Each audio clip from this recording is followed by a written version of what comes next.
so Boxing Social here with Mr. Tom Little. How you doing? Fresh out of training? Yeah, good, thank you. As you see, good explosive session, so yeah. Your next fight will be against Filip Hrgovic later this month in Riga, Latvia. I believe this is your first time fighting abroad. Give us your thoughts about that. Do you know what? Whether I be abroad or home, away, wherever I might be, it don't really affect me. Listen, as long as there's 4 ropes, a ring, it could be situated anywhere as far as I'm concerned. Like he's not Latvian, he's Czech, but he's in the home corner, so he'll have the same advantages as what he'd have if the Lambro brothers put a show on in London. I'd still be the away fighter, because he's their asset. So it don't make no difference to me where the fight takes place. As a pro, your opponent is only 2-0, so a bit unexperienced. What type of a fight are you expecting? Do you know what? He comes with a lot of pedigree. Does Filip? He comes with a lot of Olympic pedigree, a lot of amateur pedigree, but my mum's poodle got a lot of pedigree. But that don't mean it'll beat me in a fight. There's some things that you can't learn overnight, and there's a reason. Look, Audley Harrison was one of the best amateur boxers, heavyweight boxers around. Didn't really do a lot as a pro. So what he done in the West Ham, I commend him for. Well done. Deserve big pat on the back for West Ham, skillful fighter. But yet to be seen if he can do it as a pro, because there's deep water that he's gonna, which I can assure him he will have to go into on the 27th. Deep water, a lot deeper water than he's had to go in as an amateur. And obviously after that fight you will be facing Joyce, David Hayes' fighter. Thoughts about Joyce? Did you see his debut? Yeah, I was there. Ian's a good friend of mine, so I was there to support Ian. Do you know what? I saw stuff like literally. I went straight behind afterwards and started to make for that fight to happen. Like, I'm stylistically all wrong for Joe, and they're saying what got my goat up, what made me pursue the fight is I've given a lot of my life to boxing, and I had to do it a hard way, and I've took me knockbacks, and I've, down to my own fault at times, I've took losses when I shouldn't have got beat by fellas I should not have been beat by, because I weren't living life and I wasn't preparing properly. But I've stuck it out and I've grinded it out, and I've got myself to a position what sits me very handily for a British title or a Commonwealth title or something of note. And then I see Joyce coming here and they're talking about him fighting Sam Sexton just because he's come off of a silver medal and beaten Ian Lewison. Now I've had to beat more than one name to get myself ranked 10 in England, and I'm not going to step aside because someone comes with a silver medal and a silver spoon in his mouth to be given a British title. If they wanted me to give my place up, I said, you've got to fight for it. I'm not saying I'll just go on, you go on your way, and I'll keep fighting small shows and doing the shitty work, excuse me French, but and that was it. Like, I went out, it was nothing personal against Joe, and I know a bit of banter went on, but you know, the fight's there, and I believe this is how boxing in a whole should be.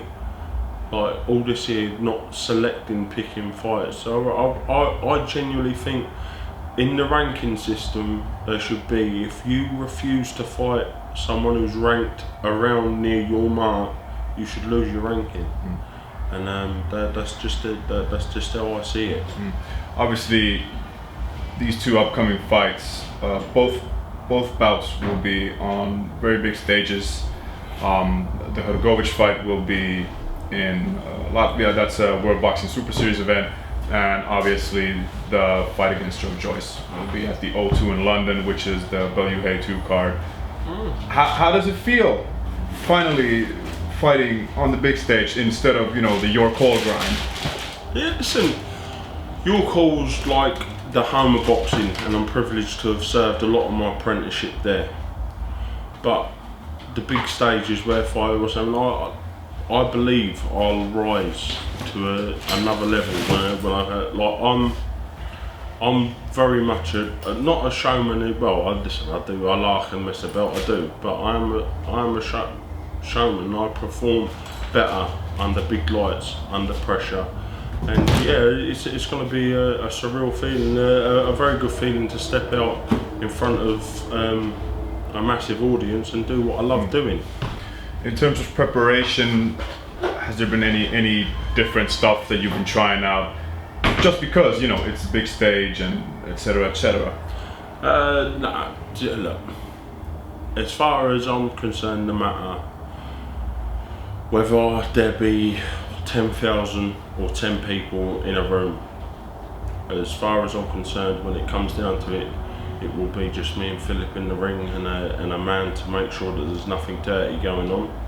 So it don't really bother me how many people's there, how many cameras are on me. It's going to be a beautiful thing to sit back and look at when the time's gone, after the event itself, to say, I fought there, I done there, I beat him on that night, and that just a memorable thing, about a part of legacy to leave myself. That's what that's for. As far as vanity and like, oh yeah, I'm on TV, that don't bother me. It's just a nice thing to be able to say to the kids, yeah, I done this, I achieved such and such. Assuming that you exit the ring both times with W's, where do you think that will put you in the current heavyweight picture? Do you know what? God only knows, because it depends. Like there's a unless you've got the right person and got hold of you, you can be held back.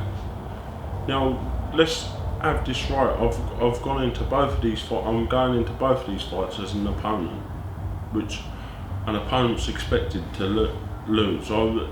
As you've seen yourself today, I'm not preparing like a man who's preparing to go and pick up a check and say thank you next. That's not me, because if I was getting £1 million or £2 million, it wouldn't bother. If I thought I couldn't beat someone, then that's not the job for me. Do you know what I mean? But this is what I see with it as it is. I beat these two. I've got to be in line for either. I don't want to go ahead of British title routes, but belts don't pay bills. I will always take the fight was for the most money, because I've got a young family to look after, and that's my ambition in life, is to secure a future for my kids and family, that they don't have to do the stuff that I've had to do. So I'd like to say I'd get an offer for a decent title, but whether that'll happen or not, I should at minimum get a Commonwealth title fight, I would have thought. Any names you want to face this year apart from Joyce? Do you know what I'd love to do? I'd love to beat bronze, silver and gold.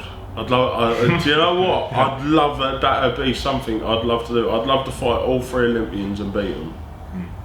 But whether that would happen or not, I don't know. I'm taking one fight at a time, and Filip's the first port of call, so he's getting all my attention, all my focus, and until me and him lock heads, then we won't know. Like, listen, let's have it right, I can't see there being a fight with Joyce if I lose to Filip.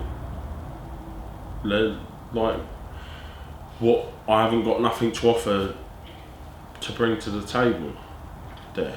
So we need to put it all into perspective. I need to win these fights. These are fights I need to win. And very crossroads time for me. Again, assuming that you get the wins and you even might get the Commonwealth title, eventually could we see you in the big fights that are currently kind of happening in because the heavyweight division is absolutely booming at the moment. Yeah. Fury coming back and all that, and of course AJ and Parker. And do you see yourself one day entering into those conversations? Well, I've been very fortunate enough to share the ring with a lot of world-class fighters of the heavyweight division of the current crop, and I've never ever been out of place and never felt like I shouldn't be there. But I've never run before I can walk, and I wouldn't sit here and say, yeah, I should be here, I should be here. I know in my own heart of heart where I should be and where I'm heading, and I don't see a man out there that I couldn't beat with the right time and the right work behind myself that I couldn't beat. And that's genuinely hand on my heart. And you will see on the 27th I'll open a lot of eyes up to myself, because you look at me on paper, you'd think, nah, this fella's talking out there. Do you know, like, I get a lot of online abuse, right, a lot of it. And I sit back and I laugh, but in some ways I think to myself, do you know what? These are people just reading me off a piece of paper. You go on BoxRec and look at me and you think, who's this fella? He can talk better than he can fight. But when you look at things and if you read into things and you're a scholar of boxing and you understand what's had to go on in my career, in my path, for me to get to where I am, then people might look at it a little bit differently. But massive start to a new era for me, and I will be contesting on at the highest of levels, I hope, within the next year or so. You mentioned online messages and social media. How closely do you follow the online stuff that goes around? For example, on Twitter, when Tyson Fury messages Anthony Joshua, or when Dillian White says something, or stuff. Do you feel that there's a place for that in boxing? Do you like it yourself, or? Listen, boxing, show business, we're in sports entertainment. We're here to entertain people. It's entertaining enough you watch a good fight. But listen, fans, people love nothing more than bad blood. They do. That's the upsetting way of the world. But people love that, and we're here to sell ourselves. Let's have it right. Every time I step out, I'm selling myself for whatever purse it is I'll be bringing home. So to make the most money, and what people don't understand is, when you're a main event in something, and you know, like, say for instance, Lucas Brown and Dillian White, just say for instance them two, they have to sell that show. If that show don't sell, the show don't go ahead, because Eddie Hearn ain't gonna put it into his own pocket and pull it out, and there's only so much Sky back, so they've got to sell that show, so they sell things, and then you get fights like a Coley Chamberlain. Like, that's genuine bad blood. Them two, you can tell, them boys don't like one another. It's not a very nice thing to see, but it's also a very entertaining thing to see. And we're not in the business of tickling each other with feathers. This is not tiddlywinks. It's a fight game, and people. I've never known too many people to take a punch in the mouth and smile afterwards. Do you know what I mean? So it's you've got to look at it from that point of view, that you're in here. I can't be sit here with someone that I'm gonna fight and I'm gonna sit there and go, yeah, mate, me and you go and have a cup of coffee afterwards. I'm gonna tell you, the first chance I get, I'm gonna rip your face off, and if you backchat me in the slightest, I'm gonna fill your face full of blood without no gloves on. Do you know what I mean? And that's just how it is. Yeah, like we're fighters. That's what we do. That's how we're wired up. But a fighter ain't wired up like your average man who goes to a 9 to 5 job with a suit and a tie and talks these differences out. What's saying? We've only got one way to go about business, and lucky enough, we're getting paid for it. So, yeah, like I think boxing do need that, because boxing went a bit stale for a while, and it needed personalities. And like you said, our heavyweight division's the best it's ever been. Our top five, the British top 5, are all world level men, from cusp world level to top of the tree. So when have we ever had that? We've never had that, have we? So I think boxing on a whole is on a massive up. Like, and there's more coming through. Any thoughts about AJ versus Joseph Parker? Do you know we're talking about big heavyweight boxing. Yeah, big heavyweight boxing. Like, yeah, I'll just look to see an AJ victory, and like that. I can't really get excited about AJ. He's good. He is a very good he's a brilliant athlete.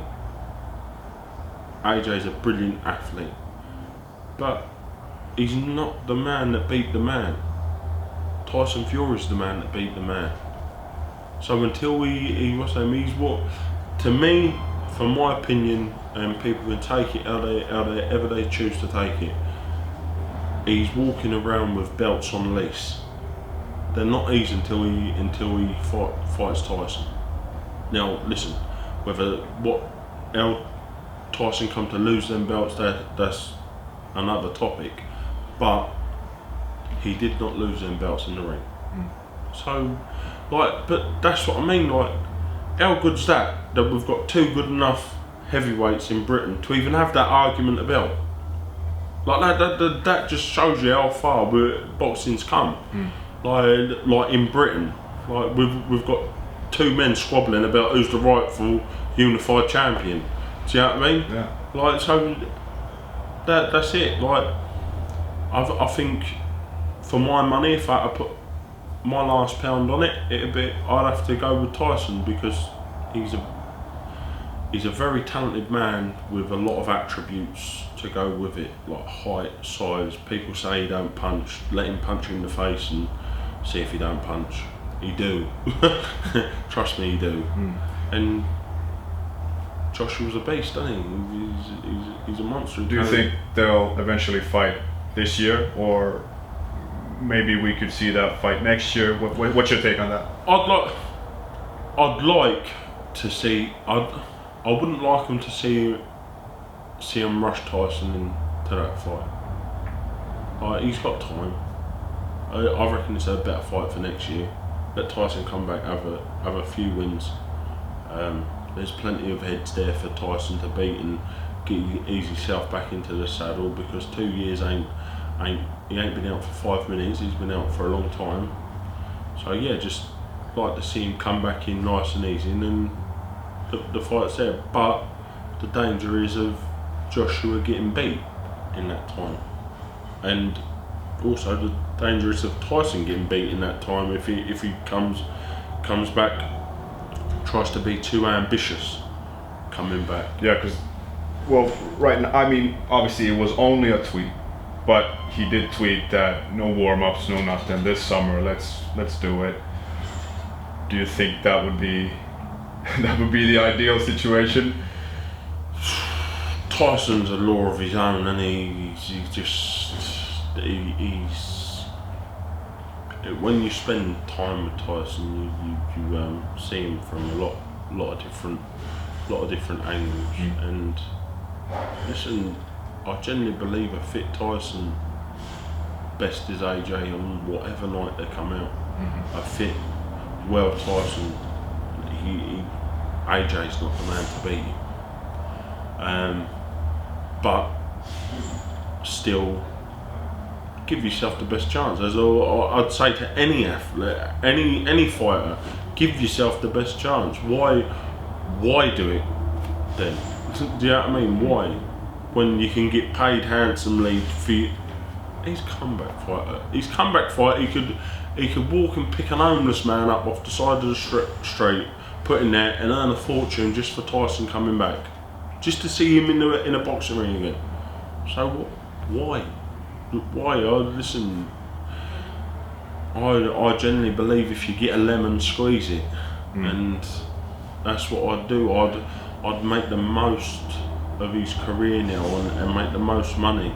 And that ain't the way to make the most money. Just come back and fight Joshua. Do you know what I mean? Mm-hmm. Finally, going back to you, any predictions you'd be willing to make in regards to fighting Hrgovic in Latvia this month?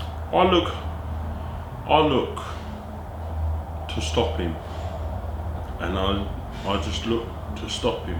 I don't know when it'll be, whether it'll be I take him to the back end or I catch him cold.